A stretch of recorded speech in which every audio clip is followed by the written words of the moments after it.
The first time he gave her a red rose, it smelled like promise. And the last time, it smelled like blood. The city never really slept, it only hummed, low, electric, alive. Rain glided down chrome rooftops and turned the streets into mirrors of neon light. Somewhere behind those lights, inside a club called the Veil, a woman sang like the city itself was bleeding through her voice. Lena Cruz. She wasn't famous yet, but every night she walked on stage as if she might be by morning. When she sang, people forgot to breathe. She had been chasing a dream that kept slipping away. Rent was late, tips were small, and the city seemed to enjoy watching her struggle, until one night, someone important noticed. He was leaning against the bar, a dark suit perfectly fitted, a glass of something amber in his hand. Adrian Voss, owner of the Veil, rumored to have his hands in everything from art galleries to politics. No one really knew who he answered to. Some said no one at all. After the show, he waited for her. "Beautiful performance," he said, voice quiet but certain. "You sing like you've already lived the ending of your story." Lena laughed it off, but his gaze held her. It was the kind of look that made her want to find out what happened if she didn't look away. He left her with a single red rose and the faint smell of expensive cologne that lingered longer than it should have. A week later, he returned, then again. Soon he was everywhere, backstage, at her table, in her phone with simple messages. "You were unforgettable tonight." It felt flattering at first, then intoxicating. Adrian offered help, a new apartment, better dresses, real promotion for her music.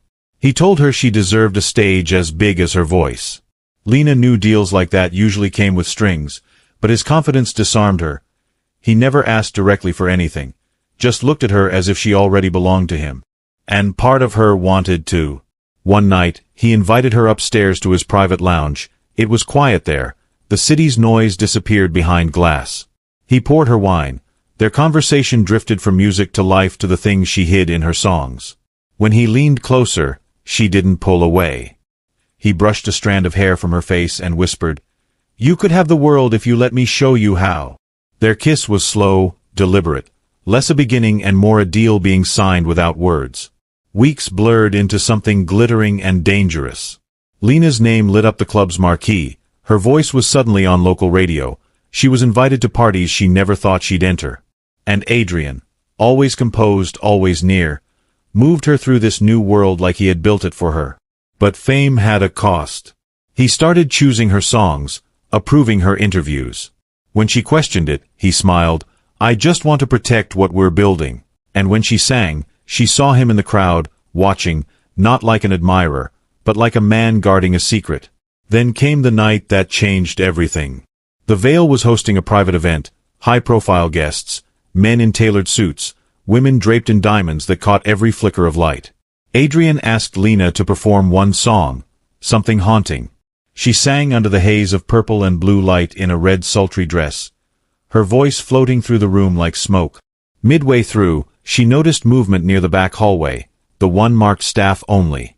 A politician she recognized from TV was being quietly led down that corridor by two of Adrian's men. The man glanced back, his face pale, uneasy, then the door closed behind him. When the song ended, the applause felt distant. That moment lodged itself in her mind like a splinter she couldn't pull out. The next morning, she saw the headline. City Councilman missing after private gala. Her chest tightened. She knew the last place he had been seen. She went straight to Adrian's office. He listened without interrupting, then turned to her, calm as always. "You saw what I wanted you to see," he said. The words hit her like a slap. What does that even mean? He stepped closer, eyes steady. "Don't ruin what we've built, Lena.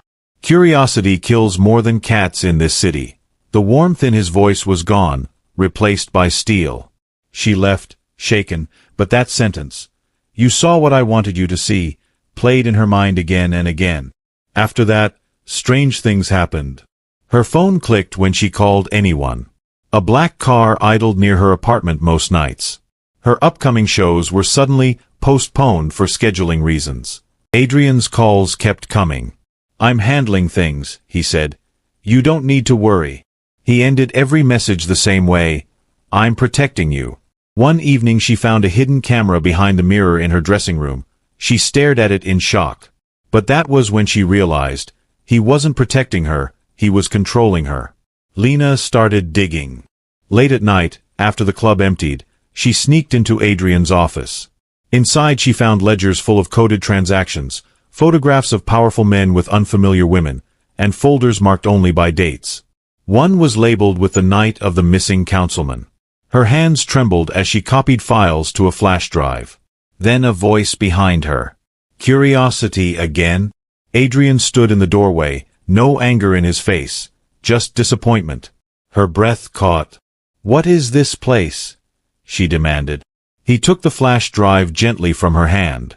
"This place," he said, "is order. Chaos walked through my doors every night wearing money and perfume. I made sure it left quietly." Her stomach turned. "You're covering crimes." He shrugged. "I'm preventing scandal. There's a difference." Then he said something that froze her blood. "Don't pretend innocence, Lena. You were there too. What are you talking about?" He looked at her with pity. "The councilman. You led him into that room. You smiled at him. You touched his arm. You made him trust you." She frowned. "That's not true." Adrian's voice softened. "Isn't it? Think carefully. You were drinking that night." Fragments flashed in her head. Laughter, blurred lights, the weight of someone's hand in hers, a corridor that smelled of metal. Then darkness. She stumbled back. "No. I didn't." He caught her wrist. "Memory is a fragile thing. Sometimes forgetting is safer." His thumb brushed her pulse. She couldn't tell if it was comfort or control. Then he whispered, "You belong to me, Lena. I made you. I could unmake you just as easily." Days blurred. Sleep became impossible. She recorded herself talking to the camera at night, leaving messages she hoped she'd still find in the morning. "If something happens to me, it's Adrian Voss," she whispered into the lens. But every morning, the files were gone, erased. Paranoia sank its claws deeper. She started seeing shadows that looked like him, reflections that seemed delayed. Still, she kept gathering evidence, one piece at a time, until one evening, she found a small box taped under her bed. Inside, photographs of herself sleeping, and a USB drive labeled simply Lena. She plugged it into her laptop. The screen flickered, and then she saw it. Herself in the same red dress she had worn the night of the disappearance, leading the councilman toward the back hall. She was smiling, playful, completely calm. Then the footage cut out. Her body shook. She couldn't tell if she was about to scream or faint. Did she do it? Was she drugged? Nothing made sense anymore. She confronted Adrian the next day. He was sitting in his penthouse suite, city lights spilling across the glass. She threw the USB on the table. "What did you do to me?" He didn't flinch. "I gave you purpose. You used me." He sighed. "You wanted to matter. Now you do. Everyone wants something, Lena. Yours was attention. Mine was loyalty." She stared at him. "You're sick." He leaned forward, voice low. "Maybe. But I'm the sickness this city needs." For a heartbeat, they just stared at each other. She realized she still wanted to touch him, to hurt him, maybe both. When he reached out, she stepped back. "I'm done," she said. He smiled. "You'll be back. You always come back." That night, she made a plan. If he was watching, she would use the stage. The only place she still had control. She announced her comeback performance. Adrian, pleased, funded the event himself. He told her, "One song. Make it unforgettable." She nodded. "It will be." Behind the scenes, she contacted a journalist she once met, someone who owed her a favor. She sent everything she had found, the ledgers, the photos, even the video of herself. "Stream my performance life," she told them. "You'll see the rest." The night of the show, the veil glowed brighter than ever.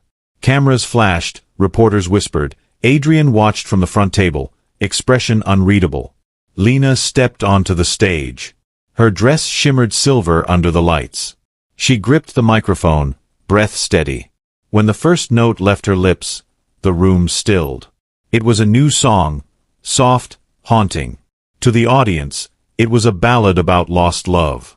But hidden in the lyrics were coded phrases, words she and the journalist had agreed on, a cry for help woven into melody.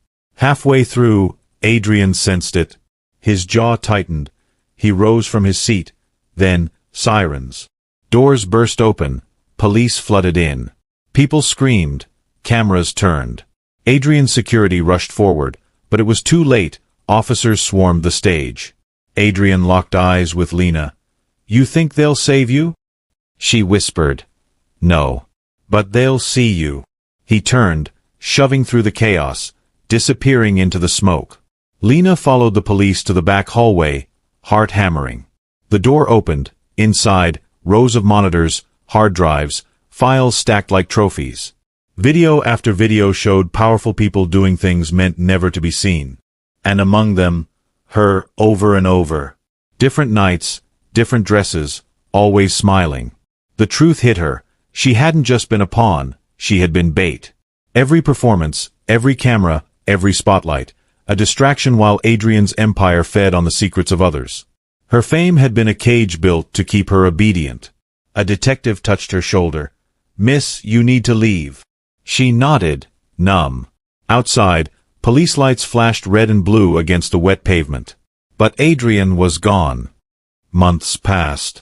Lena thought she had escaped the story. She had heard rumors that Adrian was dead. The city was behind her now. The lights, the noise, the ghosts. She sang under a new name in a quiet coastal bar where no one asked questions. The applause was softer, but it was hers. Then, one rainy night, after closing, she found a red rose on her dressing table. No card, no message, just that familiar, expensive scent she had tried to forget. Her pulse quickened. She turned toward the mirror, and saw him in the reflection. Adrian Voss stepped out of the shadows. Thinner, but with the same quiet authority that used to make her forget to breathe. "Beautiful performance," he said, his voice smooth and deliberate. She froze. "I thought you were dead," she whispered. He smiled, the kind of smile that used to mean danger. "I was close enough. But you owe me a final act." He moved closer, step by step. She backed away until her spine hit the wall. "You ruined everything," he said, his tone sharpening. "You destroyed my name, my empire, my silence." "I only told the truth," she said. He laughed, cold, hollow. "The truth doesn't save anyone. It only burns them." Then he lunged. She screamed and stumbled toward the vanity, his hand catching her arm, slamming her into the mirror. Glass shattered around them. He pinned her against the counter, his fingers closing around her throat. "You could have been untouchable," he growled, "but you had to destroy me instead." Lena gasped, searching blindly for something, anything, to use. Her hand closed around the thick metal base of a microphone stand lying near the stool.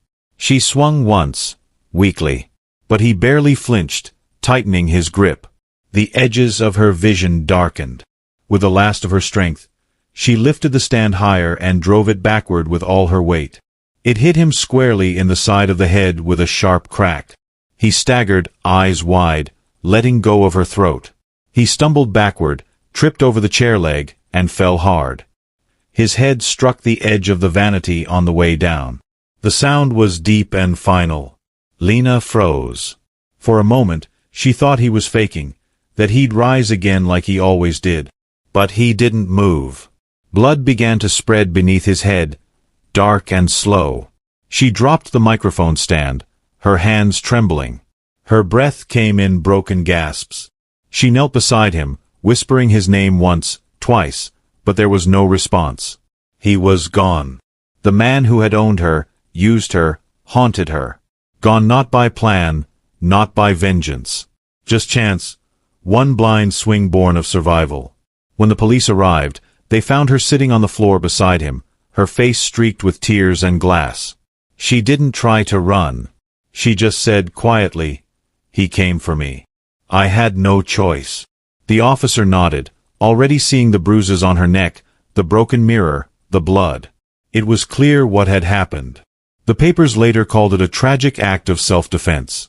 But Lena knew it was more complicated than that. It wasn't triumph, it wasn't revenge. It was an ending written in panic and instinct, one she never wanted.